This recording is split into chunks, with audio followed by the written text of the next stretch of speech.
Me agrada presentar a mi siguiente invitado que se encuentra ya enlazado con nosotros. Es el expresidente del Tribunal Constitucional, el doctor Ernesto Álvarez. Doctor, muy buenos días, ¿cómo se encuentra usted? Muy buenos días, Miguel Ángel, encantado de estar en su espacio. Juan Diego Berna le saluda, doctor, solamente que aparece allí el nombre de Miguel Ángel. No se preocupe, doctor, sé que tengo rostro angelical, pero vamos a ponernos nuevamente por aquí en sintonía. Claro. Sí, el nombre del Zoom. Doctor Álvarez, cuénteme un poco, ¿cómo ha recepcionado esta noticia del nuevo fiscal de la Nación, el doctor Tomás Gálvez? Se está entrecortando la señal. Doctor, sí, le preguntaba, ¿cómo ha recepcionado la noticia el doctor Tomás Gálvez? Y bueno, con optimismo, porque ya el Ministerio Público había entrado en una crisis grave. La fiscal de la Nación en funciones había estado actuando como una militante política con un criterio desmedido, sin ningún ya prejuicio, autolimitación, denunciando a toda persona que se le oponía. Presentó una batería de denuncias a la Presidenta de la República, contra los congresistas, los amenazó con la cárcel para los miembros de la Junta Nacional de Justicia, que administrativamente son sus superiores. O sea, administrativamente la Junta puede destituirla. Y uno perfectamente no puede amenazar a quienes pueden sancionarlo o destituirlo dentro del marco de la Constitución. Y así también eliminó las fiscalías de antiterrorismo en las regiones más peligrosas del país, como en Ayacucho. Y al contrario, multiplicó las fiscalías supuestamente protectoras de derechos humanos, con el fin específico de instaurar investigaciones a militares que participaron en la lucha contra el terrorismo hace 30 o 40 años. Esto es con una clara dirección ideológica, política, de tratar de hacer el mayor daño posible, sabiendo que tarde o temprano se la iba a remover del cargo. Doctor Álvarez, ¿qué termina ocurriendo en la interna del Ministerio Público para que, de acuerdo a su análisis, haya terminado cayendo en una ideologización muy inclinada hacia el discurso, hacia la narrativa que plantean organismos internacionales que, por ejemplo, intentan cambiar el término de terrorismo por conflicto armado interno? ¿Qué ocurrió? ¿Qué falló en la interna del Ministerio Público para que se llegue a tal punto? Betel. Lo que falló fue la composición misma del Consejo Nacional de la Magistratura, porque ya la composición estaba integrada por algunos radicales de izquierda, y ustedes recordarán los enfrentamientos que hubo con el Tribunal Constitucional en el 2012, 2013, incluso 2014. ¿Momento en el que usted era presidente del TC o miembro del TC? Miembro del TC, porque ya existía la idea de colocar, mediante concursos públicos manipulados, a personas vinculadas a la izquierda y vinculadas a las ONGs. Cuando el tribunal ampara la pretensión de aquellos que habían participado en los concursos, es que se produce este enfrentamiento. Ya por entonces ya existía esa tendencia. La izquierda trabaja, como usted lo escuché decir con mucha claridad. Muchas veces nosotros estamos sumergidos en nuestros asuntos cotidianos, en los asuntos personales, en nuestra profesión. Incluso rezamos, oramos, participamos y cumplimos de las obligaciones de carácter personal, familiar.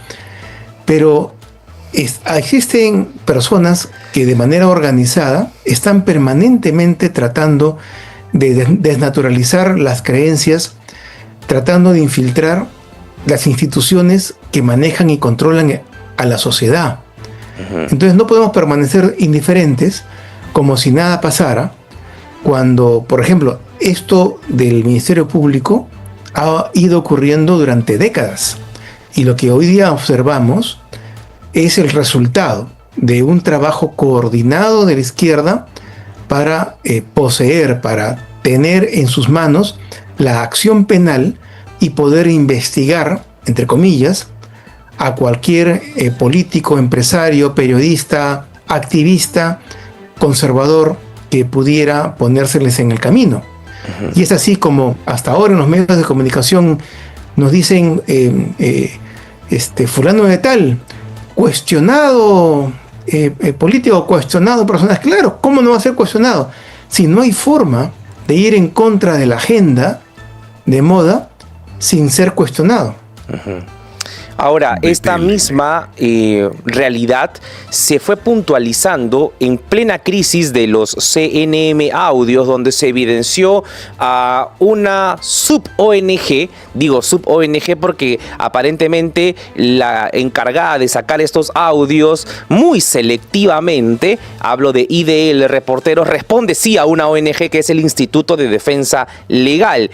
Usted, cuando hablaba de presuntas ONGs, en aquel momento cuando usted era miembro del Tribunal Constitucional, también estaba presente allí el IDL, porque justo en esos años, le cuento, doctor Álvarez, que han recibido una fuerte cantidad de dinero, de millones de dólares de la cooperación internacional, que obviamente tenían que justificar sus acciones a través de capacitaciones a jueces, a fiscales, a eventos, que por supuesto llegaron también a conformar la magistratura en el ex Consejo Nacional de la Magistratura, lo que hoy se le conoce como la Junta Nacional de Justicia. ¿Jugó un rol allí también importante el Instituto de Defensa Legal para ideologizar el Ministerio Público, doctor? Betel. Fundamental. Y también la Coordinadora de Derechos Humanos, que es una agrupación que coordina a muchas medianas y pequeñas ONGs vinculadas con el terrorismo o vinculadas con víctimas de la lucha armada y de la lucha contra el terrorismo, a personas que fueron encarceladas por pertenecer a Socorro Popular, etc. Y de manera tal que existe, por cierto, un aparato muy fuerte de la izquierda marxista, de la izquierda extremista, para subvertir el orden social, no solamente el orden político. Esto no se queda en el tema político. La pretensión es desvirtuar, por ejemplo, la posibilidad de que los jueces resuelvan casos importantes, casos límites, apelando a sus propias creencias, a sus propias convicciones, y son normalmente ridiculizados, y muchas veces hemos tenido en ese tribunal constitucional que yo constituí, jueces incluso no ratificados, porque se decía, por entonces esas ONGs decían, los jueces deben guardarse sus convicciones y deben resolver de acuerdo a la jurisprudencia, claro, a la jurisprudencia que ellos habían creado, a la doctrina que ellos habían creado con libros de izquierda. Entonces ya llegó el momento de enfrentarse, de resistir, no solamente aquí en el Perú, sino en Europa y en Estados Unidos, para frenar este avance desmedido. Concretamente en el Ministerio Público esperamos de que ahora las cosas vayan mejorando paulatinamente y que la Junta Nacional de Justicia sancione a quien deba sancionar y designe a nuevos fiscales supremos, ya por la cercanía, por la obediencia, por la obsecuencia a poderes ocultos, sino por méritos personales, por méritos profesionales. Doctor Álvarez, entonces, bajo lo que ha ido ocurriendo año tras año, desde el momento incluso desde que usted era miembro del Tribunal Constitucional, estamos hablando desde hace más de 10 años, usted diría de que el hecho de que haya llegado la señora Delia Espinosa a conducirse de la forma en la que se condujo, desacatando resoluciones de la Junta Nacional de Justicia, enfrentándose a diestra y siniestra personajes políticos, como si el Ministerio Público estuviese siendo instrumentalizado para ello, ¿diría usted que Delia Espinosa termina siendo una herencia o un resultado o un efecto de la causa principal que falló en el pasado? Sí, exactamente. Lo que vemos hoy en día, personas que no tienen la capacidad, no tienen libros, no tienen artículos académicos conocidos, personas que llegan a la cumbre de una institución tan prestigiosa como el Ministerio Público, sin ningún mérito, no es casualidad. O sea, alguien las ha conducido de la mano para que, claro, como escribía Maquiavelo en El Príncipe, no hay mayor obediencia de aquel que se sabe incapaz y que está en un puesto de favor, en un alto lugar, en un alto puesto solo por favor, ¿no? Ahora, doctor Álvarez, en esa misma línea, en ese mismo discurso que ha planteado el doctor Tomás Aladino Gálvez, justamente señalar que va a tener un espacio primero para poder acomodarse, para poder ver qué decisiones tomar. Me parece tomar. que tengo el internet intercortado. No se preocupe, a ver, le repito la pregunta. ¿Qué recomendaciones o qué apreciaciones le ve usted ahora en este corto plazo? Imaginémonos, este cierre de año, octubre, noviembre y diciembre que se le viene a la Fiscalía de la Nación. ¿Cómo percibe lo que vaya a ocurrir en la Fiscalía ahora con Tomás Gálvez a la cabeza? Lo principal es ponerle pausa. En lugar de continuar los enfrentamientos, lo que tiene que hacer es revisar los nombramientos, los últimos nombramientos que ha realizado la doctora Espinosa, tratar de corregir. Hay algunas fiscalías superiores que están compuestas sobre todo en lavado de activos, sobre todo en despachos muy delicados, que están muy mal ocupados por personas de igual manera, personas que no tienen la capacidad y que simplemente obedecen a agentes externos. Tiene que corregirse, tiene que designarse a la mejor gente del Ministerio Público en los lugares de mayor envergadura, de mayor requerimiento académico y de personalidad. Poner orden, pero bajar el tono de la controversia, esperando que la Junta Nacional de Justicia haga su labor. Bien, doctor Álvarez, muchas gracias por este tema que nos deja con claridad. Ahora, antes de poder terminar la entrevista, ya se promulgó oficialmente la ley APSI, esta ley que se encarga de fiscalizar, sancionar a las ONG, que fue muy comentada, fue muy criticada por diferentes organismos no gubernamentales que, por supuesto, han promovido discursos como los que usted ha puntualizado, tanto el Instituto de Defensa Legal como la Coordinadora Nacional de Derechos Humanos, que no es un organismo autónomo, es más que una ONG más, ¿no?, que se encarga de vigilar por allí cuántas ONGs que también van en esa misma narrativa trabajan. Ahora con esta nueva ley hay muchos sectores que la han declarado como una ley anti-ONG y que están buscando alguna medida de declaratoria de inconstitucionalidad. Usted, como es presidente de la República, como es presidente del TC, del Tribunal Constitucional, ¿ve que esta sea una ley inconstitucional? No, de ninguna manera, porque precisamente las ONGs hace más de 30 años vienen reclamando el tema de la transparencia en todos los actos, tanto públicos como aquellos actos privados que tienen origen fondos públicos. Entonces aquí observamos de que un partido político tiene que justificar hasta cómo pagó el estrado del meeting, cómo pagó los parlantes y el equipo de sonido del meeting, pero las ONGs reciben millones y no quieren explicar en qué las gastan. Y es un tema de sentido común. Es como que si yo me enfermara, me enfermo gravemente y un primo decide hacer actividades para recaudar fondos para curarme. Cuando yo ya me restablezco, le agradezco, lo abrazo y le pregunto, ¿cómo fue? ¿Te quedó? ¿A quién tengo que agradecer? Y él me dice, no, eso es una actividad mía, privada. Tú no tienes derecho a saber cuánto recaudé ni cómo gasté. Es ilógico. O sea, si la cooperación internacional es dinero que envían al Perú para que el Perú resuelva problemas de democracia, de justicia, de reforma política, de búsqueda de justicia, búsqueda de la verdad. Y es obvio que aquellas instituciones que acumulan ese dinero y que hacen una determinada acción, rindan cuenta a una institución como el Estado de cómo es que han gastado. Obviamente, y la ley que se ha aprobado, por ejemplo, prohíbe que la cooperación internacional, o sea, la ayuda al Perú, sea destinada para formar cuadros extremistas. O sea, ¿quién se puede oponer a eso? Es de sentido común. Claro. Ahora, doctor Álvarez, usted puede preguntarse, ¿verdad?, ¿quién puede oponerse a ello? Pero existe gente que se opone.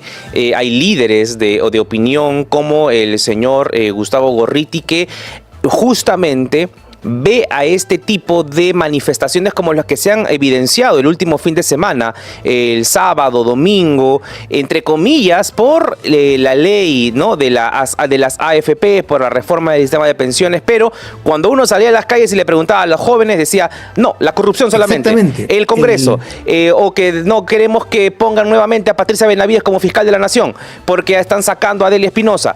Y habían discursos que a veces uno se preguntaba, ¿por qué está protestando realmente? Pero al final, cuando escuchamos entrevistas anteriores a Gustavo Gorriti, él dice que la ciudadanía debe levantarse, debe movilizarse, y no solamente una vez cada 5 años, sino debe hacerlo frecuentemente. Y curiosidad, cuando uno ve el desglose de sus reportes aprobados por la APSI, ve que en sus puntos aparece allí que están habiendo acciones antidemocráticas por parte del gobierno. Entonces, ante una aparente o presunta represión o lucha contra la libertad de expresión, entonces muestran estas manifestaciones como indicador para decir, en el Perú está habiendo una aparente ley mordaza que justamente nuestra ONG quiere quitar esa barrera, entonces pido más dinero a la cooperación internacional.